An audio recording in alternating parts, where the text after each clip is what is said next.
Good afternoon. I'm Joan Michelson. I'm host of Electric Ladies podcast. We are here at EarthX 2025 to talk about something that we kind of take for granted.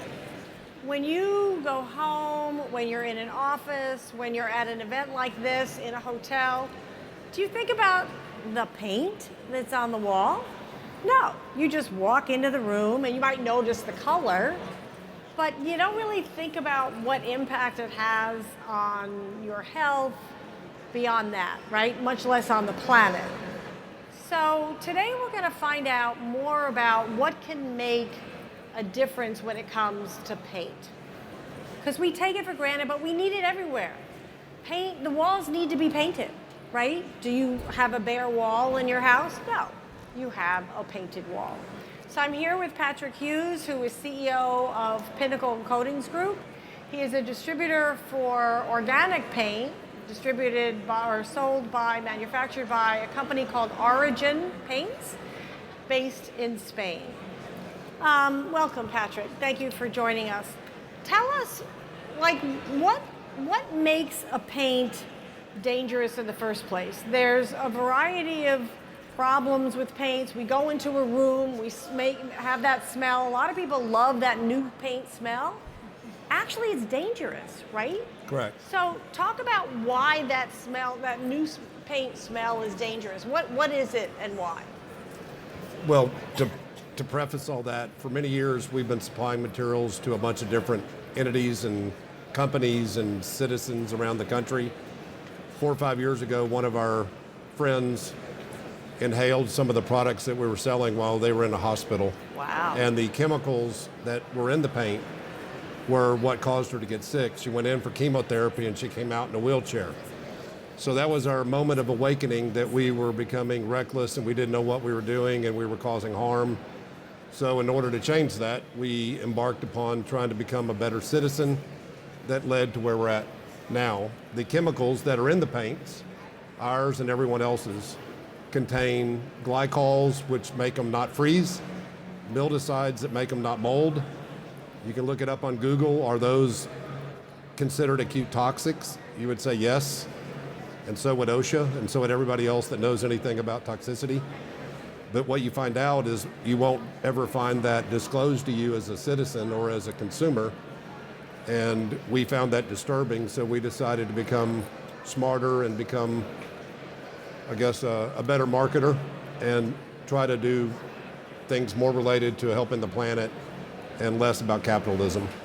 So when you say the paints that you use, you're talking about like normal, regular paint, right? Correct. So the action that I'm hearing you say you took to change that and feel better about, frankly, not feeling like you're giving people cancer, to be blunt, is you took on a different product. Correct. What makes that product different? Why should we care about it being a different kind of paint, other than walking into a room and not smelling that weird smell? All the paints made by everybody and every label are going to contain, it's really a bucket of chemicals. Now, they market differently. Some have different strategies. They go to Home Depot or they go to different places where we go pick up things. But they're constructed all out of petrochemicals, toxics, and those are dangerous for the most part, especially to immune-compromised people. The products that we have decided to start to bring to market are made out of bio-based, plant-based materials, no petrochemicals, no toxics, no redless chemicals. So basically, they're 100% biodegradable. They don't contain any microplastics. And basically, it's the same thing that you would see in organic foods. There's a different way to make it, so it basically gives you a different result. You can't tell the difference aesthetically, but you can tell the difference chemically. So it's basically the difference between a Tesla and a diesel truck, right? One's just better engineered. Well, if it's so, frankly, it sounds so easy. Why don't more companies do this? I would think it'd be easier to leave things out than to put weird things in. If you do not put the glycol in, then all the paint is going to freeze. If you don't put the mildicide in, every paint will mold. So the reason that no new paint molds is because the mildicide is still in the can. And when you apply it to your wall, that's part of your new paint smell. And once it outgasses out, that's when mold and mildew start to grow. It grows after that leaches out of the paint film, which is why when your new paint smell goes away, is about the same point that bacteria would grow on the paint film. So how does and then you have to replace the paint, right? So you have to paint over and Correct. over and over and over and over and over, which costs you money and paint and labor. But why, so what does the organic or the natural paint you're talking about, how does it address combating mold and mildew? If it doesn't have the yucky chemicals in it. So all lime-based paint made by everybody in the world has a natural pH level. So it prevents the growth of the microorganisms. So if you put it in a bathroom, it would never grow mold and mildew. If you put it in a place near a spa, a gym, or any wet spaces, it's not going to support the growth of the organism. So it does that as a byproduct of the organic structure of the lime. So lime is acting as the pigment, and it delivers the antimicrobial value as part of its actual DNA. So it's not, you don't have to add anything to it, it's already built into it. And that's what you see in Europe, all the white buildings. You rarely will see buildings that contain mold and mildew. And that's really because the lime, which is on 98% of the buildings in Europe, is designed to prevent that from occurring. And then additionally, I guess the life cycle value, limestone and the plant-based resins are going to give you 3, 4, 5 times the life cycle. The domestic paint business, which we've been a part of for almost 40 years, it's designed for planned obsolescence. So it's better for us to sell you products that fail so you can continually buy more. And no one talks about this, and I'm not really sure why that's the case. But we decided just to pull the wool off and just say, here's what's really going on. So if you go into one of these chain stores, Home Depot, Lowe's, or Sherwin-Williams, every brand is going to be marketed as super durable, super scrubbable, super premium. And what you find out that not one of them has any tests to prove any of it. So we're all victims of marketing. We were a victim of it for many, many moons.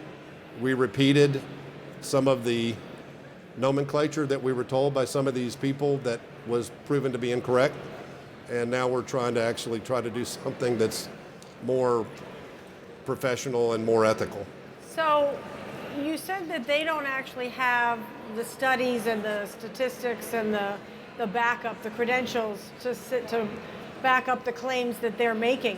What claims, what research, what statistics, what standards does the Origin paint, healthy paint, have to back up its claims? Well, Bill can speak to this as much as anyone on this platform. There's third-party certification agencies that vet products so that we're not guinea pigs for marketing. And if you go and start doing some homework and look up and just Google third-party certified paint companies or third-party certified paint products, you'll find the list gets real short domestically because most of it's about marketing. In Europe, they vet everything. They make better choices, they're healthier, their decisions are more long-term. So in our case, we don't make any claims, statements, or any kind of commentary that's not fully certified by a third party. So we make zero claims that are not done by an independent third party. So it keeps us at arm's length and everything can be trusted because the information's not really coming from us. So it's independent. Correct. So I want to make a couple other points and then I'll explain who Bill is to my right. First of all, I like color, okay? So do these paints come in all the same colors as all the other cool paints that come in cool colors? Yes. Okay. We got to get the aesthetics out of the way, Correct. right? We got to make sure we're going to get the red, the magenta, the pink, the green, whatever, right, that we get. But you also said that there's a life cycle issue, and then I want to get into the cost and make sure that if we're spending the money, how these organic paints compare in cost. And because it's a life cycle, it's not just, people forget that it's not just the cost of the paint in one can to paint your wall. It's what you said a minute ago, the repeated having to paint, right? So if you said if you're using organic paint, you don't have to repaint as often. Correct. Right? Correct. So how do you do a cost comparison in that case when you're measuring kind of different costs over a There- period of time. That's a complicated question, but I'll give it a simple answer. So there's third-party testing that proves up the level of scrub resistance or abrasion resistance. So most of the products that we see on these commercial buildings fail at 250 scrubs or 500. Most of the organics fail at 2,500 or 5 times that. Wow. So the reason that they're put on buildings in Europe is because of life cycle. And here, we're much more likely to buy something less expensive and dispose of it and repeat, which is the opposite of sustainability, but it's the model of the paint companies, of which I got to say, we've been a part of that process for a while. So it's not settled well with us that have been in it for a moment, that we've been kind of hoodwinked by some people, not individual people, but the industry in general. And the goal is to sell more cans, and the way you do that is to make products fail quicker. So you see that whether it's on a 7-Eleven parking lot, whether it's on a highway or house, it's all the same. It's all planned to fail. So we've tried to walk a higher road and present ourselves as a more ethical, more deeper thinking group of people. And so, which is why we're a member of this group here, that Cool. we're trying to get our message out. So it's a different cost comparison. So this is William Bridge, who is CEO of Global Green and of Green Cross International. And you have something that you want to say to Mr. Hughes. Well, grateful for the opportunity to connect with you. Really quick about our organization. Global environmental nonprofit that was founded over 30 years ago by President Gorbachev. And the purpose behind the creation of the organization was, after the end of the Cold War and the negotiations he had with Reagan, he said, here's a stockpile of nuclear weapons that are on this earth that we have to remove so that we do not destroy the planet. So the birth of our organization was created in health for humans, health for the planet, and removal of those weapons, which years later, this is the work that we do, is we help create safer, healthier communities so that they can have more equitable lifestyles in their communities. So we've been approached many, many times to leverage our brand out, to try to put a green seal, some type of certification about the work that we do. And quite frankly, I haven't liked what I've seen.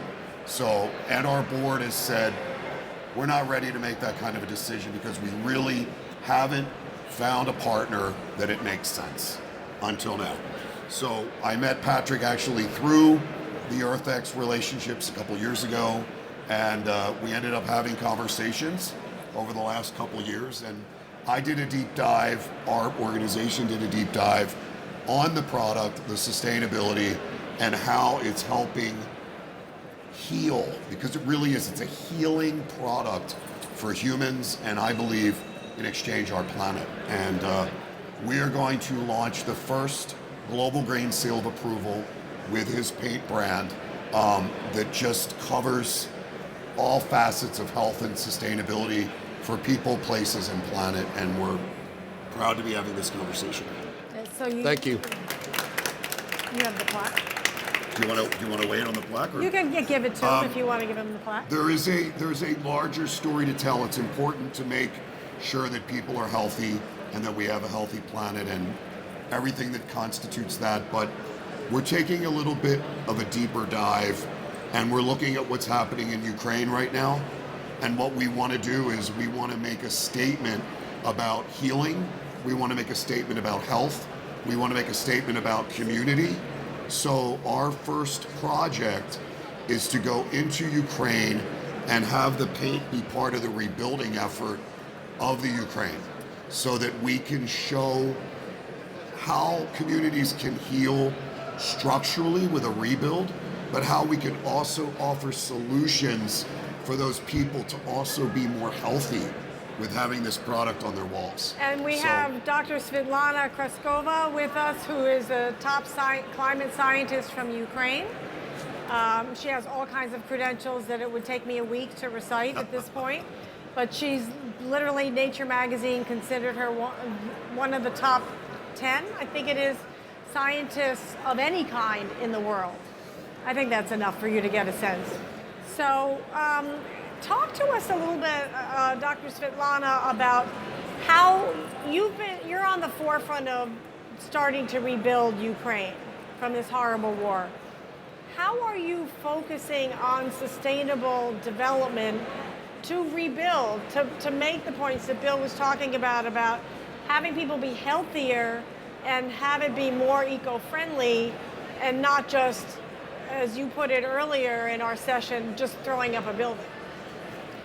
Well, first of all, thank you for invitation and this opportunity to speak on Ukraine, which is indeed very important. And we are really looking forward to be looking in the future. We are expecting to rebuild our country, and actually we expect not even rebuild, we want to build back better, and we want actually renaissance of our country.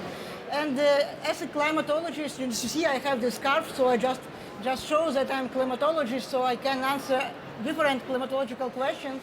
And actually I was involved in one initiative where we were counting on military emissions, and actually what we discovered that 26% of emissions at the moment, which we count as additional emissions, which actually exacerbate our common carbon budget, they will go from reconstruction.